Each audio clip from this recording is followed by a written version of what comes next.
गेलं वर्षभर आपण लढतो आहोत, ही लढाई कधी संपेल, केव्हा संपेल याची वाट बघतो आहोत, पण तशी काय अजून ती संपेल असं वाटत नाहीये. मला खास करून धन्यवाद तुम्हाला सगळ्यांना एवढ्यासाठी द्यायचे की गेलं वर्ष आणि हे वर्ष याच्यामध्ये एक काही फरक नक्की दिसत आहेत जे मी यापूर्वी सुद्धा बोललेलो आहे. गेल्या वर्षी कोविडची दहशत प्रचंड होती आणि ती डॉक्टरांमध्ये सुद्धा होती. अनेकदा आम्ही सांगत होतो, आवाहन करत होतो की आपले जे जनरल प्रॅक्टिशनर्स आहेत, इतर डॉक्टर्स आहेत, त्यांनी सुद्धा आपापली क्लिनिक उघडावी की जेणेकरून आपल्याला या साथीचा मुकाबला तिथल्या तिथे करता येणं शक्य आहे. पण दहशत एवढी प्रचंड होती आणि आज जसं आपल्याला एक लसीचा तुटवडा जाणवतो आहे तसं त्यावेळेला बेसिक गोष्टी म्हणजे आपल्याकडे सारे मास्क नव्हते, N95 नव्हते, पीपी किट नव्हते, पहिल्याच्या ह्याच्यामध्ये हँड सॅनिटायझर नव्हते.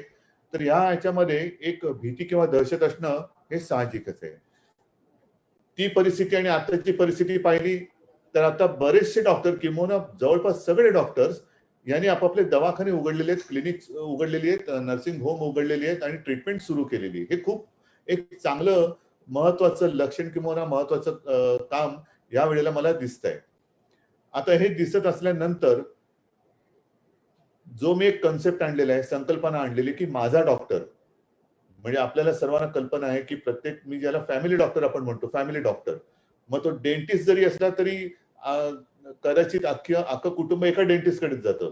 जनरल फिजिशियन म्हटल्यानंतर अख्खी फॅमिली त्याच्याचकडे जातं. पेडिट्रिशियन म्हटल्यानंतर मुलं त्याच आपल्या बालरोग तज्ञांकडे आपण कुटुंबीय घेऊन जात असतो आणि त्यांचा सल्ला, त्यांचं औषध हे आपल्याला गुणकारी असतं आणि ते आपल्याला गुण देत असतं. आता जे मला दिसते ते असं आहे की सगळेजण कंबर कसून मैदानात उतरलेले आहेत. गेल्या वेळीची लाट आणि यावेळीची लाट म्हणजे मी कालच जेव्हा आढावा घेतला मला आता तुमच्यासमोर यायला थोडासा उशीर झाला कारण बाजूच्या खोलीत माझी बैठक चालू होती. एकूण जर का आकडेवारी पाहिली तर गेल्या वेळेला सप्टेंबरमध्ये आपल्याकडे पीक होतं ह्या लाटेचं आणि ते पीक खालून वर गेलं होतं. आता यावेळेला आपण पुन्हा त्या पीकच्या जवळपास आलेलो आहोत. पण आताचा फरक असा आहे की यावेळेला वरून खाली आपण आलेलो आहोत. आपण त्याच्या काही पटीत वर गेलो होतो. हे गेल्या वेळेचं पीक असेल तर गेल्या वेळेच्या पीकपेक्षा आता आपण काही पटीत वर गेलो आणि आता करत करत करत त्याच्यावरती आलेलो आहोत. आणि असं झाल्यानंतर गेल्या वेळेची जी एक सर्वोच्च रुग्णसंख्या होती ती आपल्या काही सणावारी नंतर आली होती. आताची जी रुग्णवाढ आहे ती सणवार सुरू होण्याच्या आधीची आहे. लॉकडाऊन आपल्याला वाढवायचा नाही वाढवायचा हा निर्णय आज घ्यावा लागणार आहे. मात्र गेल्या एप्रिल पासून पुन्हा जो आपण लॉकडाऊन सदृश्य किंवा लॉकडाऊनच केलेला आहे तो आता पुन्हा अनलॉक कधी करणार, आम्हाला थोडंसं मोकळा श्वास घ्यायला कधी देणार हे आता विचारणा व्हायला लागले आणि ते साहजिकच आहे. कोणालाही बंधनामध्ये अडकून राहणं हे आवडणारं असतं असं नाहीच, मलाही बंधने टाकायला आवडत नाहीच. पण जो समोर धोका दिसतोय तो मात्र मोठा आहे आणि हा धोका जो आहे हा धोका गेल्या वेळेचा तुम्हाला ऐकू येते कारण तुम्ही स्क्रीनवर सगळे नाहीसे झालेत माझ्या. लहाने साहेब ऐकू येते? हो सर, ऐकू येते सर, ऐकू येते सर, सगळेच नाहीसे झालेत. ऐकू येते सर, मला ऐकू येते तुमचा आवाज. ऐकू येतं सर, आवाज ऐकू येतं. बरं ठीक आहे. आता आले तुम्ही. तर गेल्या वेळेत आणि आता आणखीन एक फरक पडला. मी थोडस डॉक्टरांशी बोलतोय. जर माझी वैद्यकीय माहिती चुकीची असेल तर आपण करेक्ट करा कारण आपलं ज्ञान या क्षेत्रातलं मोठं आहे. मी तुमच्या सगळ्यांकडनं ऐकत मी बोलण्याचा आणि माझं निर्णय घेण्याचा प्रयत्न करत असतो. आणखीन एक मोठा फरक जो झालेला आहे तो व्हेरियंट मध्ये झालेला आहे. गेल्या वेळेचा व्हायरस आणि आत्ताचा व्हायरस ह्याच्यामध्ये फरक झालेला आहे. आत्ताचा जो व्हायरस आहे हा व्हायरस अधिक झपाट्याने पसरतोय. म्हणजे जसं युके व्हायरस होता त्याच्या बरोबरीने किंवा त्याच्या तुलनेत थोडंसं अधिक झपाट्याने पसरतोय आणि पसरताना झपाट्याने पसरतोय. मात्र त्यांनी कोणाला ग्रासलं एकदा की त्याला बरा व्हायला थोडा उशीर लागतोय. म्हणजे पटकन तो बाधित होतोय, संक्रमित होतोय, पण त्यातनं कोरोनातून बाहेर पडायला ज्याला लॉंग कोविड म्हणतोय, लॉंग कोविडचे पेशंट यावेळेला आपल्याकडे जास्त दिसत आहेत. आणि हे कमी की काय म्हणून त्याच्यात आता बऱ्याच झालेल्या पेशंटमध्ये म्युकॉरमायकोसिसचे रुग्ण दिसायला लागलेले आहेत. आता मला तुम्हाला हेच सांगायचंय की पहिला जो रुग्ण येणार तो तुमच्याकडे येणार किंवा तुमच्याकडे येतो तिथे तुम्हाला कळलं पाहिजे की हा कोविड आहे नॉन कोविड आहे. याच्यासाठी आता काही टेस्ट किट पण बाजारामध्ये उपलब्ध आहेत. किंबहुना जर तुम्हाला संशय आला, कारण असं कोणालाच काही कळू शकत नाही, सर्दी, खोकला, घसा दुखणं, पोट बिघडणे, जे आता पावसाळ्यात इतर ज्या काही साथी येणार आहेत त्याच्याशी बरंचसं साधर्म्य असणारी लक्षणं ही कोविडची आहेत. म्हणजे तुम्हाला सुद्धा प्रश्न पडणार की समोर आलेला पेशंट हा कोविड आहे की नॉन कोविड आहे. जर कोविड असेल, कोविडचा पेशंट असेल, तर त्याला तो किती सिम्प्टोमॅटिक आहे, म्हणजे माइल्ड टू मॉडरेट, मॉडरेट ते सिव्हिअर, त्याला हॉस्पिटलाइज करणं गरजेचं आहे की आपण त्याला घरच्या घरी ट्रीटमेंट देऊ शकतो. तुमची मदत जी मला पाहिजे ती यासाठी पाहिजे की त्याला पटकन ओळखणे, आणि जर घरी त्याची ट्रीटमेंट होऊ शकणार असेल तर त्याची घरी ट्रीटमेंट बरोबर मॅनेज करणं हे तुमचं काम आहे. हे मला तुमच्याकडनं अपेक्षित आहे. कारण काही वेळेला कारण नसताना रुग्ण घाबरून हॉस्पिटलमध्ये येतात, पण हॉस्पिटलमध्ये जाण्यासारखी त्यांची गंभीरता नसते किंवा तशी आवश्यकता नसते. मग काय होतं की त्यांना ऍडमिट करून घेतल्यानंतर ज्याला आवश्यकता नसते तो बेड ऑक्युपाय करतो, आणि ज्याला खरंच आवश्यकता असते त्याला बेड मिळत नाही. इथे इथे जर आपला हा थोडासा एक विचित्र प्रकार किंवा विचित्र प्रश्न हा निर्माण होतो. तर त्यावेळेला तुम्ही फार महत्वाची भूमिका पार पाडणार आहात. तुम्ही कोविड, नॉन कोविड ओळखून एखाद्याला घरच्या घरी काय ट्रीटमेंट देऊ शकतो ती देणं, आणि हॉस्पिटल मध्ये कधी न्यायचं, तो रेड फ्लॅग काय आहे ते तुम्हाला ओळखता आलं पाहिजे. की ते नंतरचे डॉक्टर सांगतीलच, मला वाटतं लहानसेब हे तुम्ही सगळेजण सांगाल की लक्षणं ही कोणती, म्हणजे मग पल्स ऑक्सिमीटर आलं, ते 6 मिनिट वॉक आले, हे सगळं मला वाटतं आपल्या ट्रान्सपोर्टचे डॉक्टर असतील ते सांगतील. इतर काही ब्लड टेस्ट असतील तर त्याप्रमाणे बघायला पाहिजे. तर हे ओळखून तुम्हाला त्याला घरी कितपर्यंत ठेवायचा, हॉस्पिटलमध्ये त्वरित तरी हलवायचा. कारण जसं मी सुरुवातीला म्हटलं की काही वेळेला अनावश्यक म्हणजे हॉस्पिटलमध्ये नेण्याची गरज नसताना पेशंट हॉस्पिटलमध्ये जातो, आणि काही वेळेला आवश्यकता असताना सुद्धा तो उशिरा येतो, आणि उशिरा आल्यामुळे तो दगावतो. ह्या दोन्ही गोष्टी आहेत. म्हणजे धरलं तर चावते, सोडलं तर पलटे, ज्याला आपण म्हणतोय तसं ते थोडंसं आहे. तर हे तुम्ही ओळखता आलं पाहिजे तुम्हाला की हे नेमकं कधी आहे. त्याच्यानंतर अनावश्यक औषधांचा अतिरेकी वापर हा सुद्धा एक मोठा आपल्याला ही एक मोठी डोकेदुखी होते. कारण म्युकॉरचे जे पेशंट येतात त्याच्यामध्ये शरीरातली शुगर वाढली असताना जास्त आणि जास्त काळासाठी स्टिरॉइड देणं, इतर काही औषधं देणं हे टाळलं गेलं पाहिजे. म्हणजे रोगापेक्षा इलाज भयंकर ह्याही गोष्टी होता कामा नये. आणि काही जण हे घरच्या घरी अंगावरती काढतात. मला वाटते सर्दी खोकलाच आहे, काय तर कोविड थोडीच असेल. तसं नाही, त्याला वेळेत सांगण्याची गरज आहे, तुला कोविड झालेला आहे. एक तर घरी तुला जर शक्य असेल विलगीकरण म्हणजे वेगळ्या खोलीत राहता येणं शक्य असेल तर घरच्या घरी तू माझ्या गाईडलाईन प्रमाणे औषधे घे आणि घरी वेगळा राहा, नाहीतर तू तुझा कोविड हा कुटुंबियांना देऊ शकतो.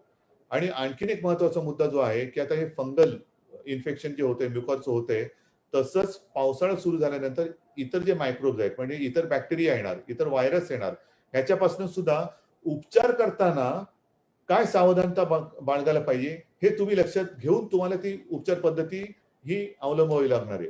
म्हणजे काय औषध दिलं त्याचं पहिल्यांदी आतापर्यंतचा जो काही अनुभव आहे त्याच्यात आपण म्हणतो की ज्याला सहव्याधी आहे, कोमॉर्बिडिटी आहे, त्याच्यावरती या विषाणूचा जास्त घातक दुष्परिणाम होतो. मग त्याची कोमॉर्बिडिटी लक्षात घेऊन या कोविडसाठी आता काही औषधं आपल्याकडे येत आहेत. काही येऊ घातलेत, काही आलेली आहेत, काही हातामध्ये आहेत. पण त्याचे साईड इफेक्ट कशावरती होतील? किडनी ज्याची बरोबर नसेल त्याला कोणतं औषध द्यावं, देऊ नये, कार्डियक प्रॉब्लेम कोणाला असेल, डायबिटीस कोणाला असेल, ओबेसिटी कोणाला असेल, तर त्याच्याप्रमाणे आपण काय औषध दिलं तर त्याच्यावरती काय दुष्परिणाम होईल, मग तो अधिक गंभीर होईल का, स्टिरॉइड दिल्यानंतर काय होईल, कारण स्टिरॉइड जास्त काळ दिल्यानंतर इम्युनिटी लेवल कमी येते, मग आणखीन काय होईल का. तर ह्या सगळ्या गोष्टींचा विचार करून एक पहिली जी फळी आहे, पहिलं सैन्य, माझं मत तर असं आहे की कोविडचा पेशंट वेळेत ओळखला पाहिजे, त्याच्यापासून त्याचं कुटुंब वाचवलं पाहिजे, त्याला तर वाचवलंच पाहिजे, पण प्रसार हा त्याच्या कुटुंबियांना होता कामा नये.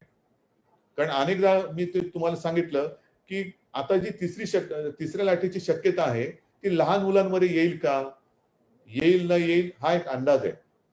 पण लहान मुलांमध्ये कोणाच्या मार्फत येईल? जसं पहिल्या लाटेत आपण सांगत होतो की मी सुरक्षित तर माझं कुटुंब सुरक्षित. साहजिकच आहे, पहिल्या लाटेच्या वेळेला ज्येष्ठ नागरिकांना याचा धोका जास्त होता कोविड बाधितांपासून.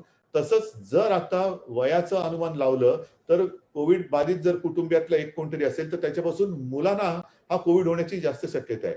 म्हणजे पहिल्यांदा आपल्याला कोविड होऊ न देणं, आपण कोविड पासून 2 हात लांब राहणं हे सगळ्यांनी अंगीकारलं पाहिजे. तर ते सुद्धा एक तुम्हाला सगळ्यांना सांगावं लागेल की ज्याला कोविड झाला असेल त्याला घरी जर जागा नसेल तर त्यांनी कोविड केअर सेंटरमध्ये जाणं हे त्याच्या दृष्टीने आणि त्याच्या कुटुंबियाच्या दृष्टीने फार गरजेचं आहे. आणि त्याचबरोबरीने औषधाचा अनाठायी आणि अतिरेकी वापर हा टाळायलाच पाहिजे, टाळला गेलाच पाहिजे. कृपा करून घरच्या घरी जसं आता रेमडेसिवीर तर काही यादीतनं बाहेरच काढलेलं आहे. मधल्या काळामध्ये रेमडेसिवीर पण काही ठिकाणी घरी किंवा कुठल्या क्लिनिकमध्ये वगैरे असे दिले जात होते. तर तो एक भाग.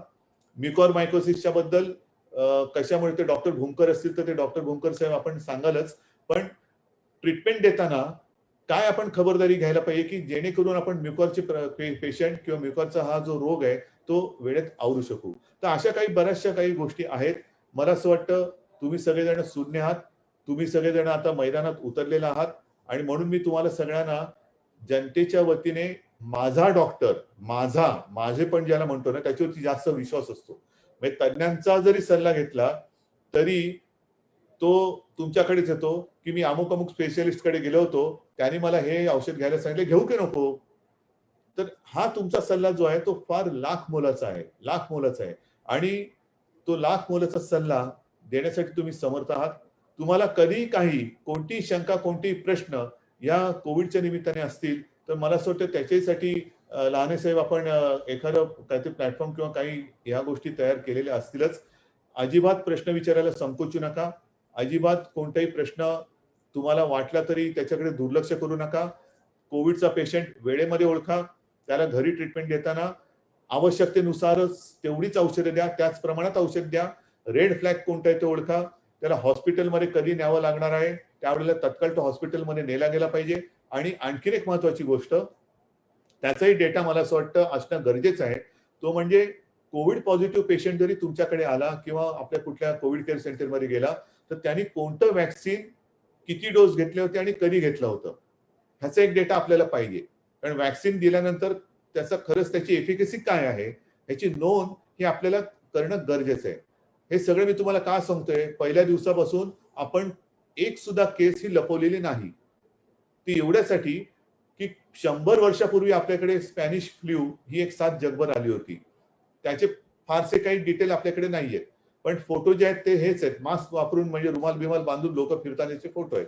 अजूनही 100 वर्षानंतर आपल्या हातामध्ये एक महत्वाची ढाल हीच आहे. पण आणखीन 100 वर्षानंतर पुन्हा साथ अशी येऊ नये. पण जर का दुर्दैवाने आली तर ही साथ महाराष्ट्रामध्ये कुठपर्यंत गेली होती, किती प्रमाणात गेली होती, महाराष्ट्राने त्या वेळेला काय खबरदारी घेतली होती, काय डेटा आपल्याकडे उपलब्ध आहे, कोणती लस कोणत्या प्लॅटफॉर्मची लस तिकडे आपल्याला प्रभावी ठरली होती, तिला किती या म्युटेशन किती झाले होते, किती म्युटेशननी काय दाद दिली होती, ह्याचा सगळा एक डेटा हा आता तर या लाटेतून बाहेर पडायला पाहिजेच. हा रोग थोपवायला पाहिजेच. पण 100 वर्षानंतर सुद्धा जर का गरज लागली तर आत्ताचे आपले तुमच्या सगळ्यांचे प्रयत्न हे तेव्हाही पटकन उपलब्ध असले पाहिजे की काय काय केलं गेलं होतं, काय केलं. म्हणजे आता काही औषधं आपण वापरतो आहोत, प्रयोग करतो आहोत, काही प्रभावी ठरतायत, काही ठरत नाही, ती डिस्कंटिन्यू करतोय. ह्या अशा सगळ्या गोष्टी ह्याची नोंद पाहिजे. आणि म्हणून आपल्याकडे येणारा पेशंट हा वॅक्सिनेटेड आहे का, कोणतं वॅक्सिन त्यांनी घेतलेलं आहे, किती डोस घेतलेले आहेत, किती दिवस झालेले आहेत, आणि जर शक्य असेल आणि तो लवकर आला असेल तर अँटीबॉडी पण त्याच्यात आहे का. म्हणजे अँटीबॉडी वॅक्सिन दिल्यानंतर झाली होती आणि तरी त्याला वॅक्सिन झाला, मग तो माइल्ड झाला का मध्यम झाला का गंभीर झाला, हे मला असं वाटतं आपल्याकडे त्याची नोंद असणं हे गरजेचं आहे. असो, मला जेवढं कळतं तेवढं बोलण्याचा प्रयत्न मी करत असतो. हे सगळं आपल्याकडनंच थोडंसं ज्ञानाचे जे काही थोडेफार मला मिळालेले सल्ले आहेत त्यातनं मी बोलतो आहे.